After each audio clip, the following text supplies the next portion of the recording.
Okay, so now we'll have a talk by Manuel Rentschler. Rentschler, okay. Mr. Tiago Gomes and Guilherme Vaz about developing and applying MOHID and REEF3D models for scalable HPC. Manuel holds a MSc in Ship and Marine Technology from University of Rostock, Germany. During his industrial career, he worked mainly on aero and hydrodynamic analysis of floating renewable energy devices, aquaculture systems, and ships. He specialized in computational fluid dynamics, cable dynamics, mooring design, and scientific coding. In 2022, he started a PhD at Instituto Superior Técnico, working on numerical modeling of tidal energy resources and hydrokinetic turbines. More precisely, he is investigating new approaches to bridge the scale gap between regional ocean models and high-fidelity numerical tools enabled by high-performance computing methods. Computational performance, verification, and validation of the developed numeral models are key aspects of the ongoing research. For instance, he is simulating tidal currents in Tagus estuary using the open-source water modeling software MOHID, running in parallel mode on multi-core clusters. Tiago Gomes is an aerospace engineering with the CFD specialization from Instituto Superior Técnico. His master thesis focused on the verification of moving grid methods for the CFD simulation of wind turbines. Since then, while at Blue Oasis, he has worked on various projects and published several papers in topics related to CFD applied to ocean sustainable solutions. Another one of his interests is underwater acoustics, having developed Raindrop, the new underwater noise propagation tool for Blue Oasis, capable of producing noise maps in real time. Moreover, he is currently working on a project to model the waves in the World Surfing Reserve of Ericeira, using the tool REEF3D in a partnership with the developers of the code of NTNU. And Guilherme Vaz is an aerospace engineer from IST in Lisbon, with a PhD in offshore engineering, more specifically underwater acoustics, in the Netherlands. He spent 18 years in the Netherlands and was a research and development coordinator at Marine, one of the five big research institutes from the Netherlands, and invited lecturer at TU Delft before returning to Portugal in 2019. In 2021, he created Blue Oasis, a startup working on applied research and development for ocean sustainability, and he is now a research and development manager at this institution, visiting researcher at University of Southampton, and invited professor at University of Duisburg-Essen in Germany.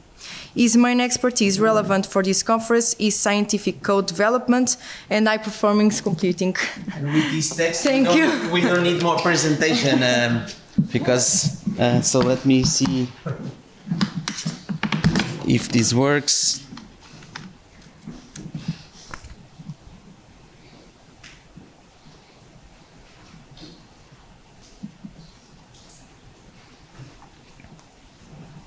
Okay, so good morning everybody. You know already everything about us. So my shoe size is 42 if you want to know.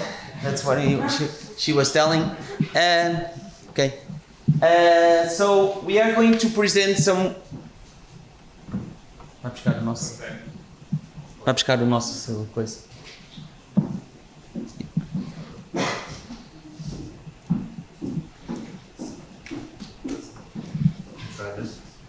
Yeah, I have mine also, so maybe it's, I don't know.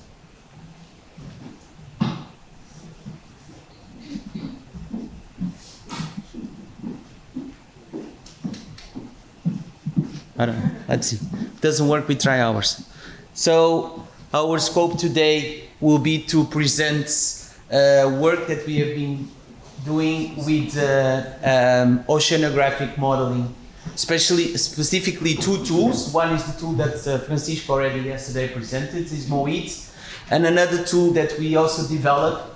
So, and you will see we don't use it, we are also developers of scientific codes, so I think we are also talking to the right choir. And it's REEF3D, and all in the context of high performance computing. So everything we are doing here, it's not even a MacBook, it doesn't run in a MacBook. So we're talking about big supercomputers. So a little bit of background. So we are a startup in the mainland, in Ericeira. So it's the surf mecca of Portugal. If you like surfing and water, it's like Azores, Andy, you said it, are good places. And we are all numerical modeling experts. So as you see, we brought a team of 3 aerospace engineers and 1 naval architecture. So in fact, we do most of our things in computers and also experimental work. And we work on renewables, ocean cleaning, as you see in the previous presentation, it's quite interesting. We also work in ocean cleaning, especially on not only plastics and debris, but also on acoustics. So noise is also pollution. Decarbonization, maritime and naval. So only offshore.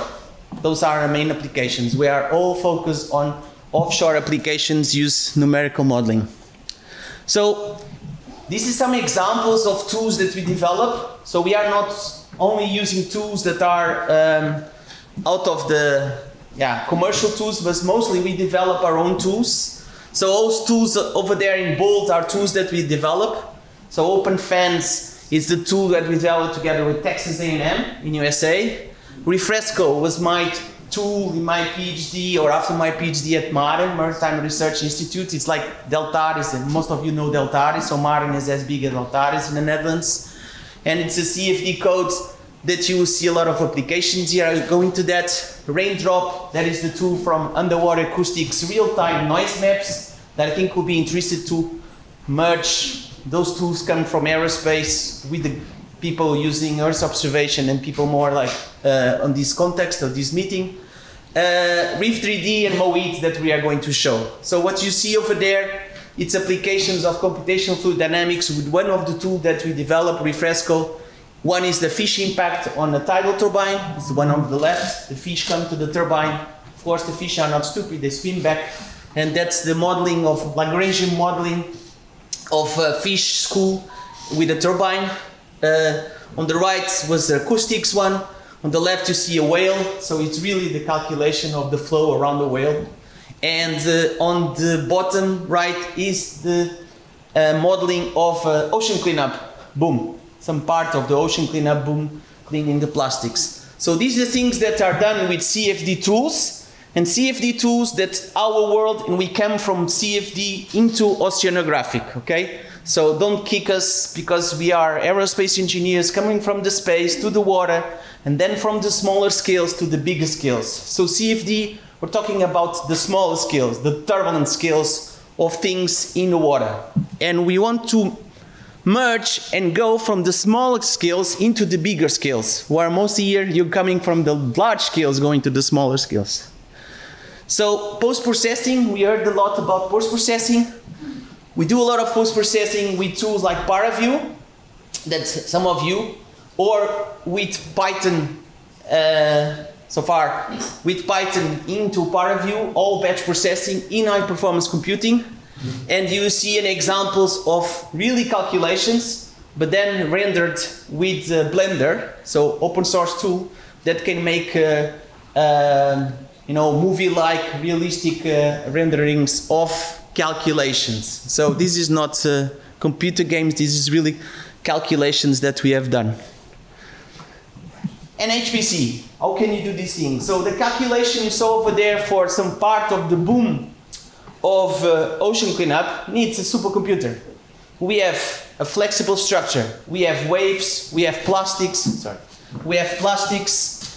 so those things do not, those calculations, those codes solve the Navier-Stokes equations with a lot of models. They're not solvable in a normal laptop. We have like sometimes even more than 200 million cells or even more, going to billions nowadays. You need high performance computing. So when I went to the Netherlands, already in 2002, I was using the SARA, so that's the supercomputer center in the Netherlands, and I started to work with Teras. It was a supercomputer with 4 cores. So, and since then we know that things speeded up, and so nowadays even our small startup, we have access to some HPC resources. So there's 4 clusters we are using around Europe. So on the left is our commercial cluster in Iceland. So it's called at north. And it's really a cluster. It's not cloud. It's not Amazon. It's really a cluster. It's ours. It's there. So it's our queue. We install everything we want. It's only used by us. It's quite, for a company, it's quite competitive. And as you can imagine, it doesn't need cooling in Iceland. And the electricity is also for free or very cheap. So on the right and bottom, so on the right bottom is a cluster that I together with Jan Albert, that's that guy over there, we mounted. So we developed that cluster. Is one of the biggest clusters in the Netherlands. It's at Maren. And we can use it only for research we do with them. But we have access also to EDDs and to clusters in Germany. And now together with Portugal, FCT, FCCN. And Portugal will have a new supercomputer. It's called the Euclidean. It's in Braga, in mainland. And we are the beta testers of the Euclidean. And we would like to use MOHID and REEF3D and Refresco, these three tools in the Euclidean, to show if the codes and software, because one main message today is that the code, the software and hardware in 2024 cannot be very much independent. I know that I've heard here people say you can run in GPUs and CPUs. It's a little bit more complicated than that. Sometimes you have to tune it and you have to do things independent for each hardware. It's not the same as programming something for a NVIDIA card or for Intel CPU or for ARM. So when we are using high-level languages, yes, maybe it's transparent for you, but for the guys like us that are doing the low level, not the same thing. So then it comes to the, what are we doing here together with Air Center? So Air Center teased us to, well, what are some of the tools that are available in Portugal for doing oceanographic modeling? And you guys know about small scale, so we can compute, for instance, the harbor here and see the waves coming into the harbor and the loads into the harbor or the wind into the building, whatever, these kind of small scales. But what about bigger scales? So we started to study oceanographic models, and we knew already MOHID. So Manuel is doing a PhD on MOHID. We knew people of MOHID. We know one of the main developers, Camilo Neves. And because of our CFD, we know also the main developers of REEF3D. There's NTNU in Norway. It's Handbis and Vidar that we are doing projects together. So we are developing both these tools, not only applying, and seeing what are the pros and the cons. And that's our story today. We will show, Manuel will show things about MOHID, Tiago will show things about REEF3D, pros and cons of all these two codes, where they fit in the oceanographic models, what are the pros and cons related with high performance computing, and what are we going to do together with Air Center to possibly make these tools into operational models and digital twinning. And now I pass the word to my colleagues, and at the end I will take some questions or a coffee break. Okay, thanks, Guillermo. Okay, hello everyone. I am Manuel, and I have two disclaimers to make. The first one is also, unfortunately, no Julia in my presentation yet. Second disclaimer, I will talk about MOHID, but I'm not even an expert user yet in MOHID, like Francisco is. So this will be a little bit about our learning curve with MOHID, what we have liked, and where hopefully in the future we can contribute with some improvements. So MOHID, in general, you have already heard a little bit yesterday, is an open source water modeling system developed since quite a few decades already at the University of Lisbon. With a variety of applications. We have heard there is various flavors like water, land, Lagrangian. But here in this presentation, I'm also focusing on water, so on modeling estuarine and coastal hydrodynamics. And just an overview of all possible applications you can have. You see examples from the biogeochemical side, tsunamis, and also renewable energies. That is especially interesting for us at Blue Oasis. And here on the bottom right, tidal turbines, which is especially interesting for me because the tidal resource assessment, that is the subject of my PhD. So that is the first reason why I'm interested into MOHID. A second one why I'm interested into MOHID is this question of scales that Guillermo already touched shortly. So my background is not at all oceanography, but I'm a mechanical engineer with experience in CFD. And CFD, we're rather on the side of the small scales. So we're looking at really high resolution models, but with the high resolution models, we usually can also cover only a limited domain size. And now CFD in an oceanographic environment, we have open boundaries of our domain. So we want to have realistic inflow conditions from the ocean. The problem is the models that are calculating those weather conditions, be it wind, waves, tidal currents, whatever, those are usually located on the other end of this scale bar at the large scales. Yeah? We have the global weather models or models spanning whole oceans. And the interesting part about MOHID is that it fits right into this gap. And it is lying in this, what we can call a mesoscale. So the idea of my PhD in principle is to take MOHID as an oceanographic code that takes input from global weather models and simulates coastal and estuarine hydrodynamics, and then later, long-term goal of the PhD in 2 years, using the output of MOHID as input for our high-resolution CFD models. You can see this is the CFD part is still grayed out. That is because that will be the future work. And for now, we're looking at MOHID and what we are learning with it so far.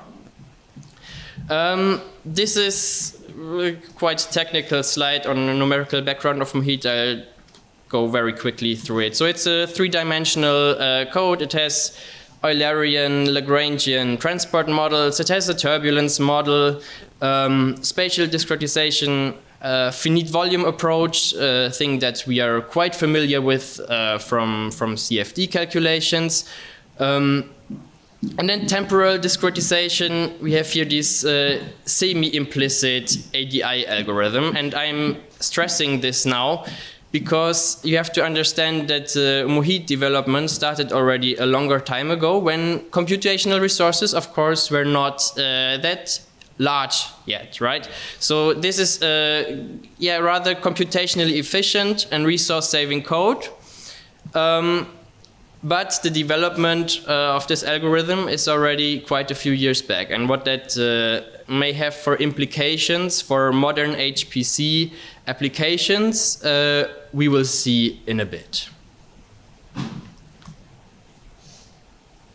So now, how can we apply MOHID for HPC? MOHID is written in Fortran, which is a nice low-level fast code, so that is good. And we have various interfaces that we can use for parallelization. We have already heard MPI in some of the presentations. And there's also a second interface, OpenMP. Here in this presentation, I will also be focusing on parallelization with MPI. So now, what have we done at Blue Oasis so far? Now, at the beginning, we thought, oh, great, it's an open source code. We can just go to GitHub and download it. But then the first obstacle that for new users you will quickly find there is no open source graphical user interface to it. There has been a graphical user interface for it, but it was sold to a software company. And so now today it's proprietary and we cannot use it anymore. That means for pre and post processing, we are more or less on our own or on the existing scripts that already exist. Just an overview, I mean, bathymetry, you can get it from eModNet, downloading it, everybody can do that. But then, what do you do with the bathymetry data? You need to cut it, you can combine different bathymetry files, you need to interpolate it, you need to implement the land, you need to export it to the files that MOHID actually understands.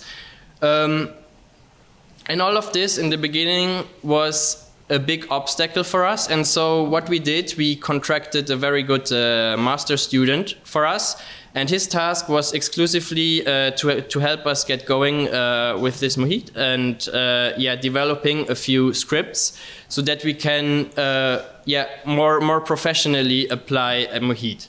So everywhere you see here this blue marker, that is where we have developed some scripts, mostly in Python, maybe in future in Julia, who knows.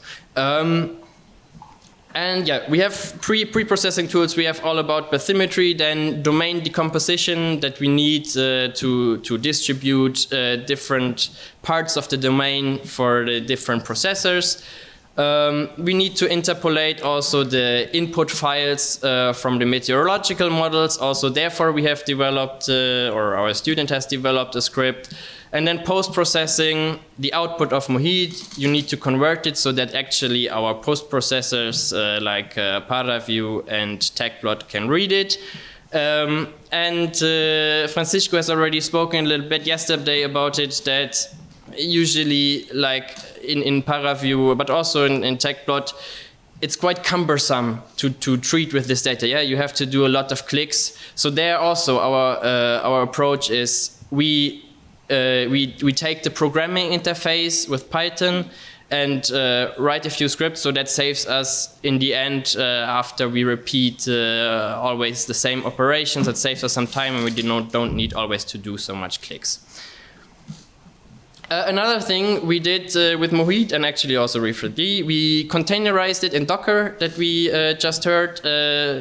If you have already compiled a code from GitHub or a source code yourself, you know it can be a bit hassle. Either packages are missing, or then you're switching to a different system, and then the compilers are not there. So all this mess, we want to facilitate it a little bit, so we packed it into Docker, which is basically providing a virtual environment to be able to run MOHID then with all the packages and compilers already there. And the only thing that you need to do is actually install Docker and load the images. And that is working for us, and we've tested it on all 3 platforms, and that is working nicely. But now for some applications in the end, and we will be here looking at the Tiago's model, which was my first contact with MOHID. So why is the Tiago's interesting for us? So in the Tiago's we have currents coming from the river and several sewage systems. We have the tides that push in water, and then the water flows out again at low tide. And we have here this narrow river mouth, which basically accelerates the flow. Next to the Tiago River, we have Lisbon as a thriving urban city, and of course, in today's world, we are always looking for new sustainable energy generation sources.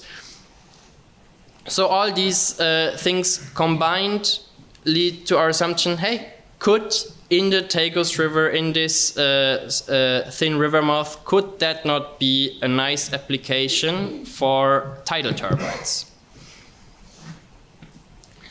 And that is what we are going to check. And if you want to know if it is suitable to install tidal turbines, the first thing that you will do is a resource assessment. So you're basically simulating and checking what are the current speeds that we have there, and at which location would be nice to install our tidal turbine. Now, we are not the first ones simulating the Tiago's model. Actually, Martech at Lisbon University, they have done it for a long time. But so far, the existing operational estuary model has a resolution of around 200 meters. And if you see that with respect to the size of a tidal turbine, which I think the largest tidal turbines today, they have a diameter of 20 meters. Yeah, there's still a big gap between those 200 meters resolution and the 20-meter tidal turbine. So there's a lot of flow information that may get lost. On the other hand, we have higher resolution bathymetry data for this narrow river mouth available. They're freely downloadable on EMODnet. So there we have resolutions down to around 11 meters. So if we can get a numerical model that of this Tiago's mouth that we manage to scale down in resolution, this would already be much better for us for tidal energy application. So here is our setup of the Tiago's model. I'm also not going too much in the technical details, but maybe more looking at the table that you see there in the bottom, because there is the already existing 200-meter model, and what we did is we tried to refine the mesh 2 times, going down in resolution to 70 meters and even 25 meters. And what that does, of course, the number of cells is exploding. Yeah, from 3 million cells in the beginning, we are going suddenly to way over 100 million cells. And if you start simulating, you will also see that the computational resources then, of course, are much larger. That consists RAM usage, but also computational time. And for example, here the computational times in the last in the last row, they are for 1 core for a 24-hour simulation, so covering like two tidal cycles. And you see that the 200-meter model simulation time of 3 hours, 1 core. Yeah, you could still run that on a on a laptop almost. Yeah. 70-meter model, we already have the simulation time of 1 day. So it would still be possible on a desktop without question. Then if we go to the 25 meters, we are suddenly reaching a simulation time of a month. Yeah, we're not going to put this simulation on a single core and wait for 1 month for our result, and maybe then noticing that we did a mistake and we need to run all over again. So this is where parallelization comes in, and also actually becomes necessary to make it usable in a professional environment. But enough of technical details so far. I'll just show you like a quick video of what a result or an output of such a hydrodynamic simulation may look like. And yeah, we see here current speeds in the river estuary combined with the tidal effects. We can see here at the borders of the river some intertidal areas that fall dry and dynamically wetting. And we can see a transect of the river with the current speed. And this was created by our student, and a lot of this data was actually then extracted and put in our post-processor with the Python script. So then we don't have to set up every time everything by hand again. But now the question, well, how good are the results that we are getting out of this model? So what we usually are looking forward to is experiments trying to check our flow data that we have simulated. Problem that for this Tiago's area, it's really difficult and almost non-existing to find up-to-date experimental data. So what we did was to construct our own low-cost campaign with some GPS drifters that we made. It was basically just a buoy with an underwater sail equipped with a GPS locator. And we packed a few of them on a small boat, sailed out into the river, 3 different locations, measuring a few times on 2 different days, and yeah, creating our own experimental data. And here a little bit the overview of the results that we got out of it. Positive thing, we have observed current speeds well above 1 meter per second in all 3 sites. Of course, varying a little bit depending on tidal situation. A problem or a challenge, we have a relatively high error of 30% in those measurements. The reasons or possible reasons for that, they are discussed in the paper that I can send you if you are interested in that. I will not discuss it here in detail. But what I want to bring your attention to is here the graph on the right. And there we are comparing actually the 200 meter model with a 70 meter model. So 2 models with different resolutions. 25 meter resolution model, I have unfortunately to say, it's not running stable yet. We had big difficulties with this low resolution model.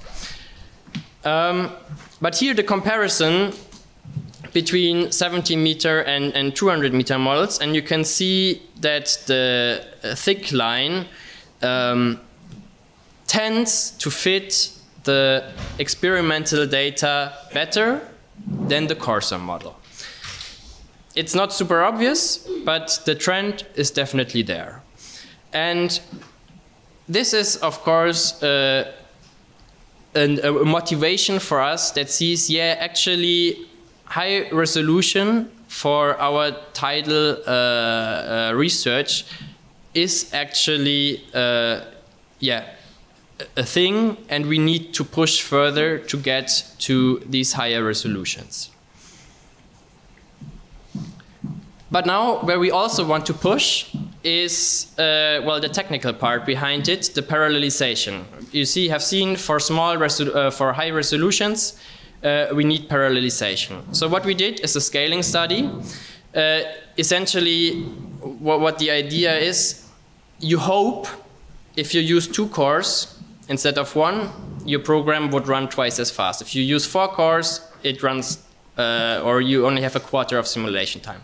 Of course, this is only the ideal behavior, and in a real-time world, you always have an overhead, so nothing is ideal. But we tried a scaling study, so we used up to 40 cores, and we're measuring computational time and then checking out the performance. And we did that even with different domain decompositions. The standard domain decomposition in MOHID is lines. So you basically take your big domain and you cut it in lines. And then those small lines are calculated separately on each processor. But we manually also generated other domain decompositions. For example, here the regular sized rectangles, which is quite more typical in CFD than just using lines. And then also another optimized rectangles in order to distribute the water points that are the most important for our calculations equally across all subdomains. And here are the results, and the results, they are, we were not really happy with it, because you can see the ideal behavior would be that diagonal line, and all 3 domain decompositions, they are quite far from it. So the overhead that we are getting is a lot, and we are diverging very quickly for a high number of cores from the ideal speed up. Not only that, also it seems that with the growing number of cores, our simulations are getting more unstable. And we think that the problem is actually the the solving infrastructure. You know, that was developed already like decades ago, not necessarily in mind with the highly parallelized hardware that we have today. But there is new solving procedures that exist today and that are successfully working in CFD. So we hope that with our CFD background, we can actually improve maybe the solver and getting a bit closer to or getting a better scaling performance out of MOHID to make it fit for modern HPC applications.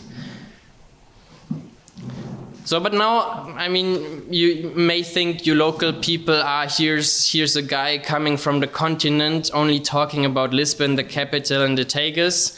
So I also wanted to show you a local example, like Francisco has done, a Zorus model. We are here on the easternmost island on the south coast, but what we will be looking at here is the channel on the left, the small channel between Pico Island and Fayal. And you see this example is radically different from the Tagus model, because we don't have flat intertidal areas, but we have huge water depths and open boundaries all around the islands. Problem is, bathymetry is highly variable along this boundary. It's basically impossible to have a smooth bathymetry at the boundaries, which is kind of required for MOHID and which can lead to instabilities, which we were also observing. Resolution for the model will be around 100 meters. So for the large domain that you have seen, only in the horizontal we are reaching 4.4 million cells with this 100-meter resolution. We were forcing tides, we were using a turbulence model, and then inside the channel we were placing 8 gauges, so 8 measurement stations basically to analyze the currents that we observed there.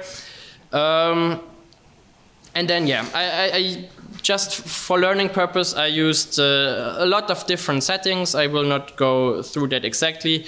It was not only out of interest that I used all those different setups. It was kind of forced a little bit because the 3D model was also not running stable. And until today, I did not manage to get it running stable for like for a full day of simulation. So usually after a few hours, we always have some divergence, and we assume that it is due to the highly variable bathymetry data. So I will have to work a little bit more on that, taking a little bit coarser resolution at the boundaries, or just applying some smoothing. But another interesting part here, comparison of 2D and 3D model, we can still take some runtime estimations. Just by adding a few vertical layers, we get a lot higher number of cells. Again, for the 3D model, we would need higher amount of memory, and of course also our computational time rises. And the thing is that the parameters that you see here, these are already for simulations running on 10 cores. So this is already parallelized, and 10 cores, maybe you can still run it on a desktop, but laptop, definitely not anymore. And if we want to push this model for even higher resolutions, then you can definitely imagine that this will also require HPC resources. Here a short video about the 2D model that was running fine, and you can see here the velocity vectors, little bit of circular motion of the tidal flow. You can also look more detail in the tidal channel. You can see a little bit the flow direction from the flow detachment that you can see from the small islands or the protrusions of the bathymetry. And the maximum current speed that we observed was around 1.4 meters. So yeah, it's getting quite hefty, and you will definitely notice if you're out there with a boat. But now, what does the measurement stations, our tidal gauges, give that we put there? Water level is a variation, is a little bit noisy, but it's what you would expect, a sinusoidal shape. And it oscillates around 1 meter with an amplitude of around 600 meters. But velocity magnitude looks a little bit chaotic, doesn't look regular at all, right? So what is the reasons for that? And then you can split up the velocity component between north-south and east-west component. And then you can see, finally the vertical velocity that we have on the left, that is quite a bit more regular. So the flow going up and down inside the channel. But we have this horizontal component that does not necessarily work consistent on a 12-hour schedule, but yeah, messes a little bit up with the irregular shape. So these are resolutions that you can pull out of these models. I will come to the end to leave a bit of time to my colleague. So what have we liked about MOHID? It is open source, it is modular, we can extend it with our own applications. It has already a wide application range, so there is tons of models already existing that you can use and imitate. And we have friendly developers. I only need to go over to the next building in university, and I'm speaking directly with the professor. Challenges: no graphical user interface. The poor scaling performance on HPC. We have seen like getting really to small scales has its limits, but we want to work on that. So short-term plans are improving the solver, so removing maybe these instabilities that come on these high-resolution models and make MOHID fit for large-scale HPC applications. Running verification study when we can run the small scales. We can do a grid refinement study and estimate the numerical uncertainty of our simulations. And we want to keep improving and standardize our pre- and post-processing scripts. And that is maybe even where Julia may come in the future for the post-processing. I've already seen promising stuff. Long-term plans for my PhD, coupling with CFD, or maybe even implementing sensor data from the real world and putting that into the numerical model and exchanging data. It's word digital twinning is in every mouth. But those are dreams for the future. So far, I'll stop here and leave the last 15 minutes, I hope that's enough, for my colleague that will talk now about REEF3D, which is a more recent code than MOHID, and more specialized on waves, which we have a lot of today outside, so I think it's very suitable. Please. Good morning, my name is Tiago, and thank you, Manuel. So right now, as Manuel already mentioned, I will be talking a little bit about REEF3D and wave models here in Azores. So as we already introduced in the beginning, REEF3D is an open source aerodynamic framework developed at NTNU. It's completely open source, you can find it on GitHub, and it's actively developed. Every few months there's new releases with new features, and it has a growing user community. And it's a framework because it consists of 4 tools that you can see here. So on the left, we have REEF3D FNPF, which stands for Fully Nonlinear Potential Flow, and will be the focus of today's presentation. It's really good to model large-scale phase-resolved sea states, and you can see an example there that's available on the website of wave propagation in a Norwegian fjord. Then we have REEF3D S-Flow. This is a 2D case, a 2D solver, because it solves the depth average, non-hydrostatic shallow water equations. It's more adequate for river flows, open channel flows, and it has models for sediment transportation. And we also have the newest addition to the lineup, REEF3D NH Flow, which solves instead the non-hydrostatic Navier-Stokes equations. In relation with FNPF, it has the advantage because it can capture dynamic wet and drying at the shore, and it's just being finalized at the moment. And then what may be the most familiar based on the name REEF3D CFD, which resolves the full Navier-Stokes equations with turbulence models and the level set 2 equation phases. Also includes high fidelity physical models, like the possibility of modeling 6 degrees of freedom floating bodies, moorings, nets, which is really handy if you want to model, let's say, an aquaculture cage, as you can see there. Overall, what might be the most similar one to MOHID in this case is really NH flow because of theoretical background, but of course, in this case, REEF3D is specialized in waves. REEF3D has been developed also having HPC in mind, and it's fully modularized C++ code, and we use that at Blue Oasis in our clusters. So today, simulations were all run in our cluster in Iceland at North, and I will be presenting it here. And to showcase that HPC suitability, you can see here some strong scaling studies that were performed by the developers. So we have REEF3D CFD and S-Flow, and in all cases, the speed up with increasing number of cores is very satisfactory. While they have not been officially benchmarked yet, FNPF and NH-Flow share the same HPC framework, so we should see similar results to it.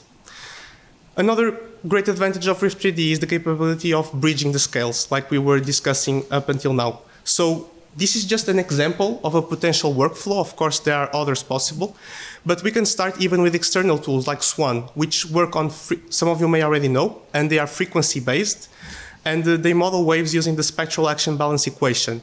They are really efficient and work really great at large scales. Then we can couple that with REEF3D FNPF because we can receive wave spectra as input boundary conditions. And in this case, we solve the waves in a phase-resolved fashion. And this was a study done by the developers of REEF3D. Compared with SWAN, FNPF is able to capture nonlinear effects like diffraction and reflection, which SWAN struggles with.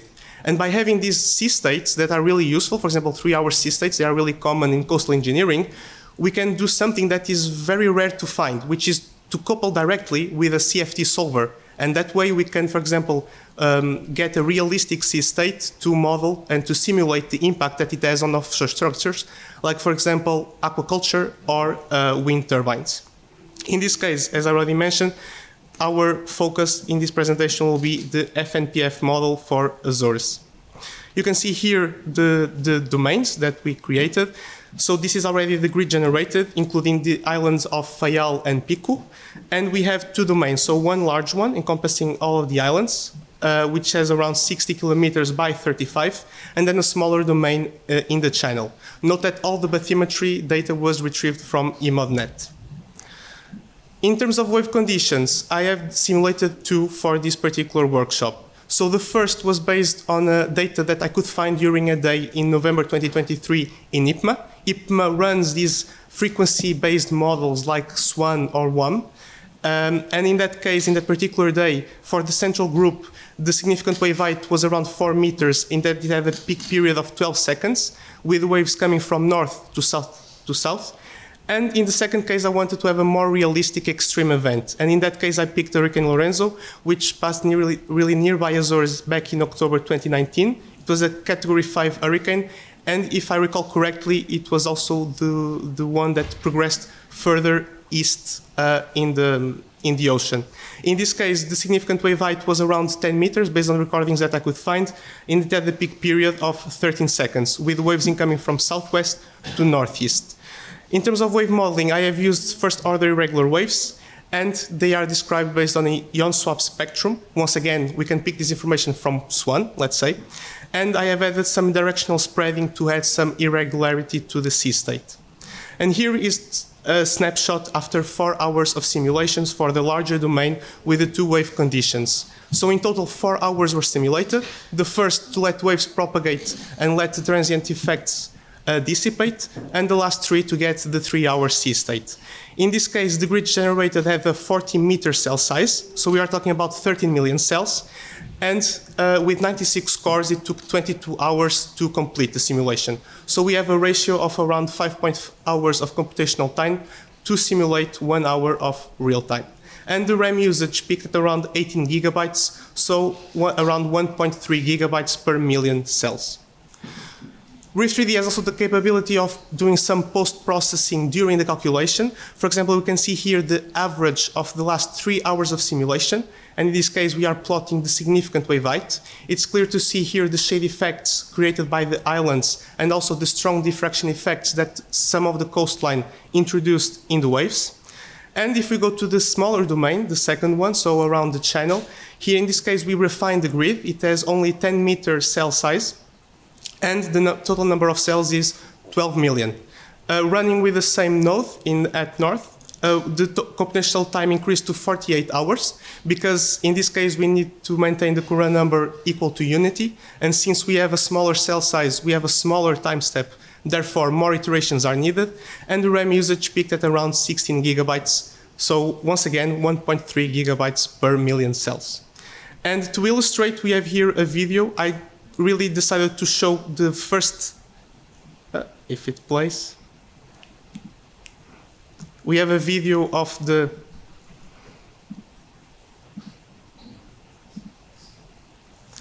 waves propagating in the channel. This is really the first time steps of the simulation. I think it's more illustrative in how the waves start to interact and also how REEF3D works.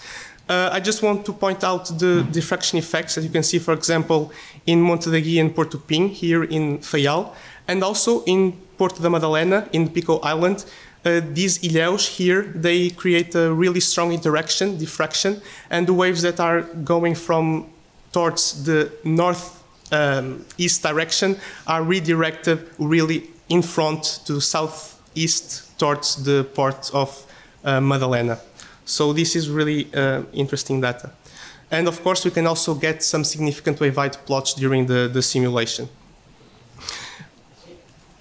Another possibility is also we can include wave gauges. So these work as if we have buoys spread out in the domain. So we can see here, once again, the channel between Faial and Pico Islands.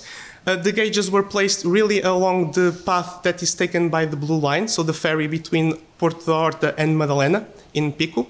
And we can expect that a ship leaving Horta will have a smooth ride at the beginning, but as soon as it starts arriving at Madalena port, it will start to become a little bit bumpy because of some wave construction effects when the waves are incoming from the north. On the right, we have some post-processing of the wave gauges. We have the wave height, which is then post-processed in some relevant oceanographic parameters. We have the zero crossing significant wave height, which is calculate all the wave heights, sort them, and calculate the average of the highest 1/3 of the waves. Or we can calculate also based on the spectral moment of the data, which is what REEF3D do. And of course, in this case, I have used Python, but we could use Julia. And I believe, based on what I've seen in this workshop, we could really profit from handling large data sets and making some nice visualizations of the data. And of course, we also have here the typical wave spectrum that we can extract. We are not only applying REEF3D in Azores, we also apply it in Ericeira, so where we are based. This is a project that we are working together with NTNU, so the developers of REEF3D. And the goal here is really to model the surfing waves in the reserve, which nowadays the information available for surfers is really insufficient in terms of wave forecast. And we believe that REEF3D could create some really good operational models with really good insights for surf. In terms of outlook, at Blow Oasis, we want to continue maturing the tool coupling, so not only with external tools, but also within REEF3D to develop operational models targeting digital twins, and to continue contributing to REEF3D and also start putting our contributions in the official repository of REEF3D, taking advantage of our team's experience in numerical tool development. For REEF3D, the future also looks bright. They recently have been awarded an European Research Council grant for particle resolving sediment fluid interaction, which in my opinion, will bring new features to REEF3D, including currents, which will expand also its oceanographic features. Also, just to finalize now the presentation, in terms of oceanography tools and HPC, of course, these tools have been mostly based in low-level languages, which are very efficient, like Fortran, C, C++. For post-processing and pre-processing, maybe Python because of its ease of use, but I think Julia here could also make a difference in automatizing these workflows and for both pre- and post-processing. Also, we have seen that these traditional tools have some poor infrastructure. Some of times they don't have clear verification and validation infrastructures, or even clear also best practices of DevOps. And we believe that this is critical if we want to have mature codes that can be used in a day-to-day and operational model context. There are also new HPC challenges in the horizon. The first one being the increase of ARM CPU architectures. As Guilherme mentioned, we have the Ocalian in Portugal that's opening this year, if I recall correctly. Some codes may be better prepared than others to make this transition. And if we talk about exascale computing with new heterogeneous architectures, merging CPU and GPU resources, this is already other types of talking, and some of the codes may not be suitable and may to be fully rewritten to handle that. At Blue Oasis, we also work with artificial intelligence, and we believe that these AI models can bring some value in also these operational models of oceanographic tools to speed up the simulations to be running constantly 24 hours, 7 days per week. So with this, I wrap up my presentation, our presentation. Thank you for your attention, and we are open for questions.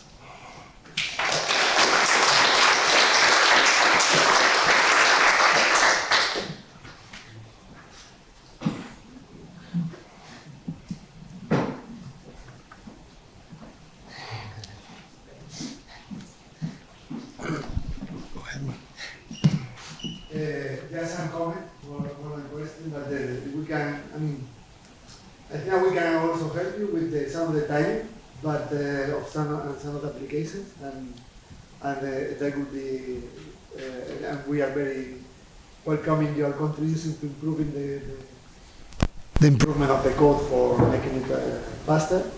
And I also very surprised, also another comment on the validation with your homemade system. So I think that the model is working quite well because it validates with this technology. I think it's doing a good work. But also sometimes a thing that you could consider is not running. Of course, if you have all the computing power, you can do a lot of all the domain. But sometimes you can do a small domain. And now the model is able to do two-way nesting. Yes. So whatever you change in a small part of the model, you can bring to the greater model that doesn't need to have a... Had you tried this? Or? Yeah, so with the nested models, what we have encountered as problem is when we want to go to parallelization. Because if you have a nested model, from our experience, you only can parallelize the smallest model that you have into the domain. So MPI is not able, so you can only apply MPI to the smallest model and not to the parent models then. So you could reach at some point, if you have like several steps down with the nested models, that your very coarse but large model is slowing down maybe the small part in the middle.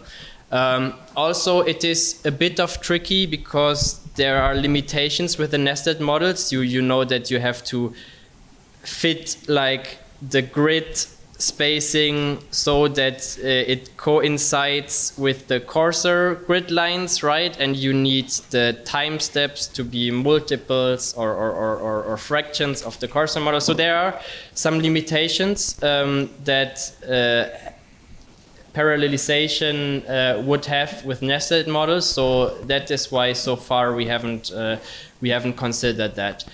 Maybe now for the Azores case, where I've told you that with the high resolution models, I have difficulties with instability. There maybe could be an idea to make maybe a nested model with one coarse domain, which is much smoother at the boundaries and maybe wouldn't have the same instabilities that we have with the high resolution model. But yeah, we've been distancing a little bit so far from that because of the limitations it brings to MPI.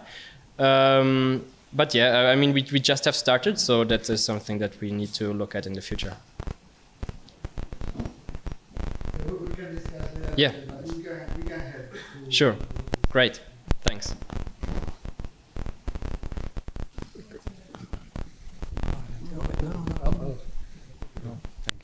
Make it short then. I never used MOHID, but I used another model, ROMS, which I guess is similar. So it's also a terrain following coordinate model. And typically when you use a bathymetry, you have to smooth it, and there are some theoretical results, theoretical thresholds that you should not increase. So when you mentioned the instability, did you use the bathymetry as it is, just interpolate it on your model grid, or did you already apply some smoothing? Yes, in this case, it really was like it is. It was like the 100-meter resolution that is coming out of it. So that's why I also concluded that probably this is the problem. Yeah. But what's the same for REEF3D? Okay, so that's why. So REEF3D is completely different code. It's finite volume and you can answer. So did you do some smoothing? Yes, REEF3D automatically has included in the grid generation smoothing iterations that the user can. So we don't have to do anything. So you adapt. Yes, but I try to keep them low because otherwise we start losing some features of the coastline and bathymetric features. But there's some smoothing included.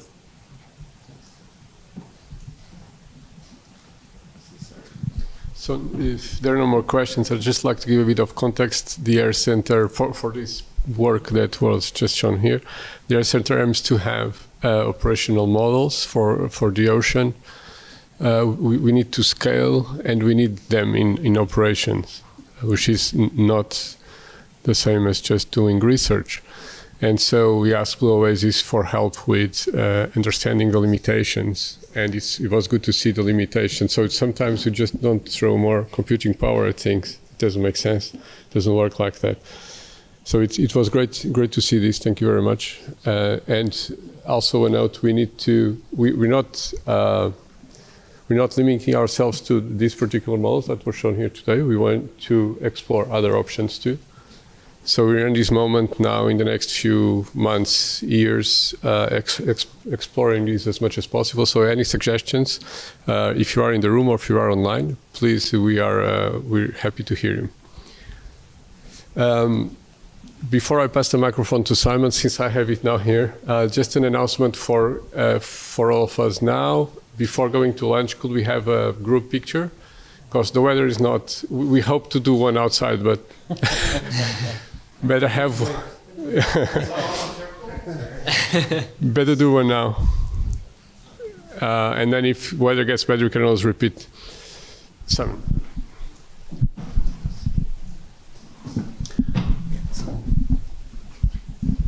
Great talk, and very interesting with the models, and also, but for some of the applications that you presented, have you also considered doing a data simulation for the model and like simulate observations continuously, or input from the weather forecast or like weather nowcasting to correct the model predictions in each step? I mean, that would be the future. That is what we've put in there a little bit with the idea of that digital twins or operational models. And actually, for the Tiagos river from Martech site at university, you already have an operational model for the Tagus, or not only for the Tagus, but for the whole Portuguese coastline. So if you're interested in seeing that, I can give you the link. And there they really take, I think it's GFS or WRF weather model output, and then make a nested domain approach, the Portuguese coast, and then scale it down by steps. So these operational models that already exists. Yeah. Thank you.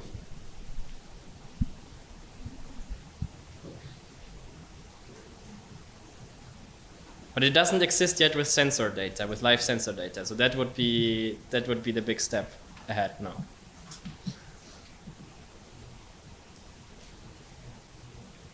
Okay, then thank you. Then let's do a picture. The sun is shining.